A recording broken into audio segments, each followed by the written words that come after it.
Welcome back, you beautiful, unbreakable force of nature. Take a breath. Not because you're overwhelmed, but because something has finally settled into place. Something you were never supposed to hear has surfaced. And now that you have, the past 5 years are starting to rearrange themselves in your mind. Someone who broke the silence, not loudly, not drum it, just enough for the truth to slip through the cracks they worked so hard to seal. And the moment it did, everything you once questioned about yourself began to make sense. You always felt it, didn't you?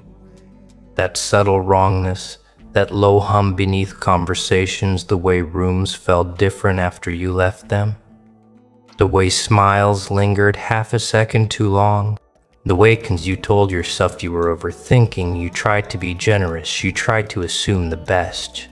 You tried to quiet the part of you that noticed patterns instead of promises. But now you know behind your back there were conversations you were never meant to hear. Not one or two, not misunderstandings, coordinated narratives, repeated discussions where your name became a topic instead of a person, where your intentions were analyzed without your presence, where your reactions were framed without your context, where your silence was interpreted, edited, and repackaged into something that served them.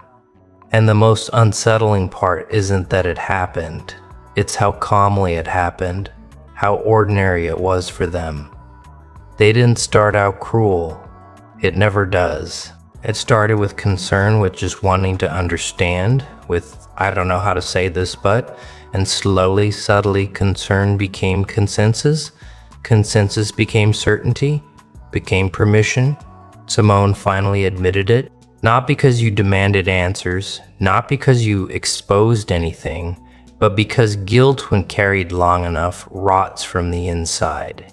Because it becomes heavier than the lie it's protecting. Because at some point, pretending costs more than telling the truth. They confess to the quiet meetings, the casual check-in that weren't casual at all. The moments where they smiled at you and then turned around and reinterpreted everything you said for an audience that wasn't you. They confessed to how your name came up in group conversations as a way to bond, as something shared, as something agreed upon. And suddenly you understand why certain doors close without explanation, why certain people pulled away without conflict, why you felt isolated without ever being confronted, why support thinned out without you doing anything that deserved it. It wasn't your imagination. It wasn't your instability. It wasn't your sensitivity. It was coordination. They shaped a version of you that could be discussed without you being there to correct it. A version that made their discomfort feel justified. A version that made their envy sound like responsibility. A version that allowed them to feel aligned with each other instead of accountable to you. And here's the part that stings in a quiet way. You trusted them not blindly, not naively.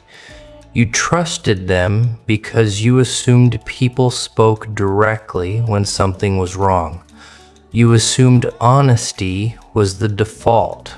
You assumed that if someone smiled at you, it meant the same thing privately as it did publicly. You weren't wrong for that. You were intact.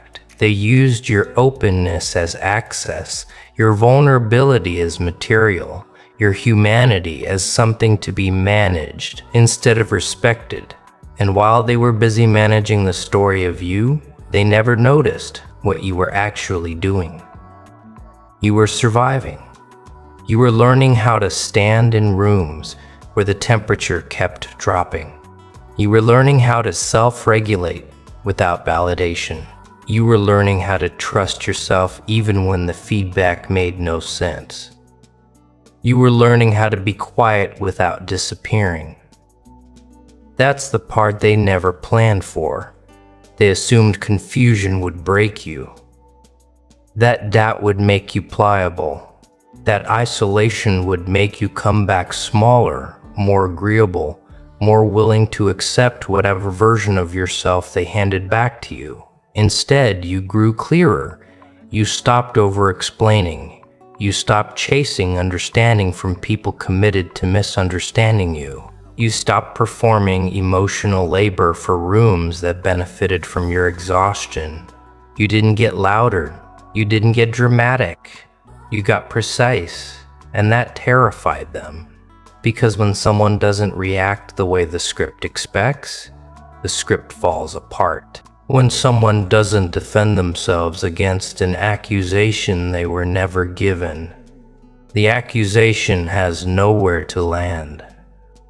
When someone keeps moving forward without demanding justice, the injustice starts echoing back to the people who created it. The confession made something else painfully clear. This wasn't about you doing something wrong. It was about you being something they couldn't control. Your authenticity made their performance feel fragile. Your consistency exposed their contradictions. Your ability to sit with yourself made their need for agreement obvious. And instead of rising to meet that discomfort, they chose to manage it by managing you socially, emotionally, narratively. But narratives require maintenance. They require repetition, agreement, silence from the person being discussed, and you unknowingly gave them the one thing they needed most. Time, not because you were weak, but because you were building something they couldn't see. While they were having conversations about you, you were having conversations with yourself. While they were deciding who you were deciding what you would no longer tolerate. While they were reinforcing a shared story, you were shedding the need to be understood by people who never asked you directly. That's why this truth arriving now feels different. You don't feel vindictive. You don't feel hungry for confrontation. You don't feel the urge to gather everyone in a room and demand accountability. You feel steady because the truth didn't give you power. It confirmed the power you already had. It didn't heal you. It explained why healing took the shape it did. It didn't change your path. It clarified why you stayed on it even when it felt lonely. They are unraveling now. Not publicly, not explosively, but internally. Because once a confession exists, it can't be unheard. Once a crack appears in a shared lie, everyone feels it. They're starting to realize that what bonded them together was never truth. It was avoidance. It was fear. It was the comfort of agreement over the courage of integrity. And you're no longer part of that equation. You don't need their apology to be whole. You don't need their explanation to be free. You don't need their regret to validate what you lived through. The truth is moving on its own now, and you're already somewhere else. You survived the confusion without losing yourself. You walked through social fog without becoming bitter. You learned discernment without becoming closed. You learned solitude without becoming isolated. And that's the quiet victory no one can take from you. You're not standing here waiting for justice. You're standing here because you kept going, because you chose clarity over chaos, because you refused to contort yourself into something smaller just to stay included. This isn't the end of the story. It's not even the confrontation.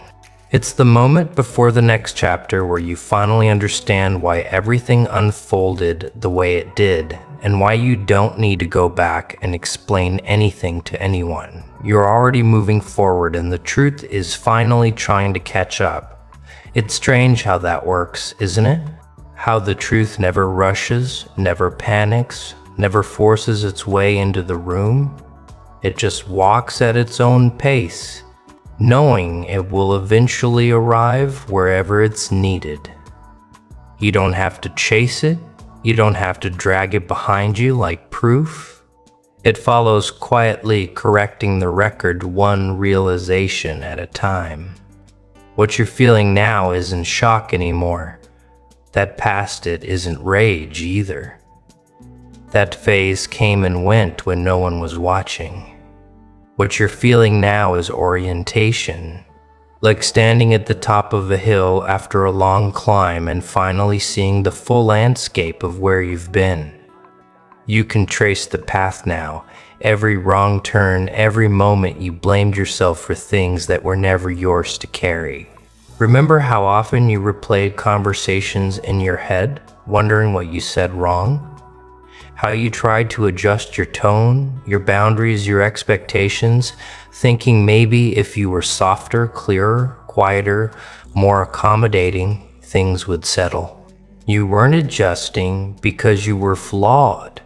You were adjusting because the environment was unstable, and you were the only one trying to stay honest inside it. That confession didn't just expose what they did. It exposed how much emotional labor you were doing alone. You were carrying the weight of coherence in a space that thrived on distortion. You were trying to stay grounded in a room that kept tilting the floor. Anyone would have felt disoriented there. Anyone would have felt disoriented there.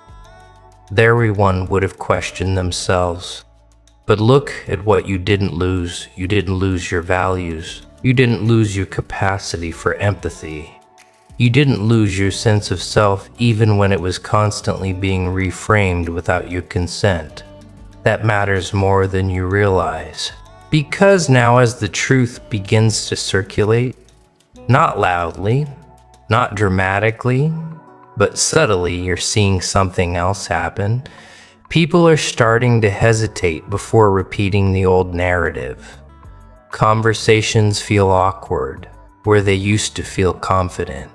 There's a pause now, a second of uncertainty, a quiet recalibration.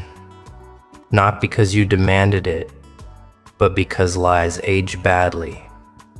And the thing about coordinated stories is that they rely on momentum. Once that momentum slows, once one person steps out of line, the entire structure weakens. Everyone starts wondering who else knows, who else remembers things differently, who else noticed the inconsistencies but stayed quiet. You're not part of those conversations anymore, but you can feel the shift. The air carries it. The tone changes. People don't look you in the eye the same way. Not out of superiority, not out of dismissal, but out of something closer to recognition. Like they're finally seeing you as a whole person instead of a concept. And here's where your growth shows. You're not tempted to step back in and explain yourself.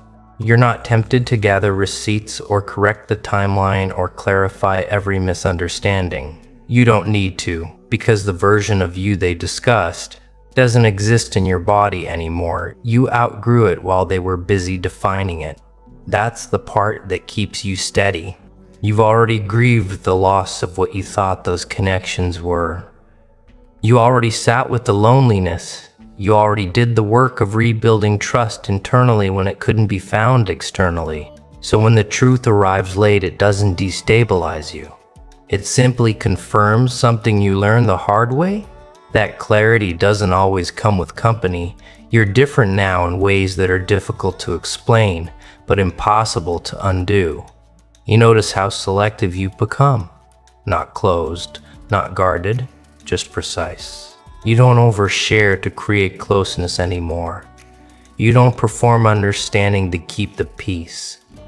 You don't abandon your own perception just to stay aligned with the group. You've learned that alignment without integrity is just a slower form of self-erasure. And because of that, you move differently. You listen longer. You speak less. You trust patterns more than apologies. You let people reveal themselves over time instead of filling in the gaps for them. This isn't cynicism, it's earned discernment. Some people will feel that immediately. They won't know why conversations with you feel quieter now, heavier somehow, more intentional. They'll mistake your calm for distance, your boundaries for disinterest, your neutrality for judgment. But you're not judging, you are observing. You've learned the difference. The truth that's catching up to you isn't here to pull you backward into old dynamics. It's here to close a loop, to release you from the last remnants of self. Doubt that lingered in the background, to remind you that the confusion you felt wasn't a character flaw. It was a signal. And now that signal has been validated, what you do with that validation is where your power really shows. You don't weaponize it. You don't turn it into bitterness. You don't shrink people the way they tried to shrink you. You integrate it. You let it deepen your trust in yourself. You let it refine your boundaries. You let it inform who gets access moving forward. You let it become wisdom instead of armor. Because armor is heavy. Wisdom travels light. There will be moments, subtle ones, where someone tries to reopen the door, where they test the waters with nostalgia, or softened language, or vague acknowledgments that something wasn't handled well. They may want reassurance, they may want absolution. They may want to feel less uncomfortable with what they participated in. You don't owe them that, not because you're cruel, but because you've already done your part. You don't need to punish anyone. Life is already doing the sorting. People who build connection to distortion eventually have to live inside it.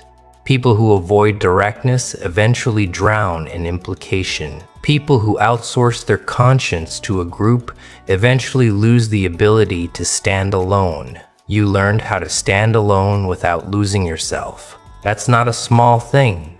So, as the truth continues to move, you keep doing what you've been doing. You keep choosing environments where clarity is normal. You keep investing in connections that don't require you to disappear to belong. You keep honoring your intuition without making it anyone else's responsibility to understand. You don't rush forgiveness. You don't cling to resentment. You let time finish what it started, because you've already crossed the hardest threshold, the one where you stopped needing external confirmation to trust your own experience.